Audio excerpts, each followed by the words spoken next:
நேர்ச்சை அல்லாஹ்வுக்கு தான் வணக்கம்.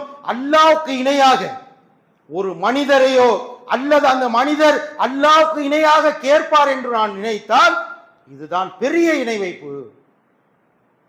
அல்லாஹ் ஒரே நேரத்தில் பல மில்லியன் கோடி மக்களுடைய துவாக்களை கேட்பான். ஒரு மனிதரால் கேட்க முடியுமா? உயிரோட உள்ள மனிதராலேயே 2 காதுகள் கொடுக்கப்பட்ட மனிதரால் 2 பேர் பேசுறதை ஒரே நேரத்தில் கேட்க முடியாது. இந்த காதுல ஒருத்தர் வந்து பேசு, இந்த பக்கம் ஒருத்தர் பேசு, ரெண்டையுமா நான் கேட்கிறேன்னா கேட்க முடியுமா? கேட்க முடியாத போது கபரில் அடங்கி இருப்பவர் எப்படி கேட்பார்? ஒரே நேரத்தில் ஆயிரக்கணக்கான மக்கள் அந்த அவுலியாடம் போய் பிரார்த்தனை செய்யறாங்க. அது மட்டுமல்ல, அந்த தர்காவுக்கே போகாம வெளியிலிருந்து வீடுகளில் இருந்து அந்த அவுலியாக்களிடம் பிரார்த்தனை செய்யக்கூடிய மக்கள் அல்லாஹ் பாதுகாக்கணும். எப்படி விளங்கும் அவங்களுக்கு?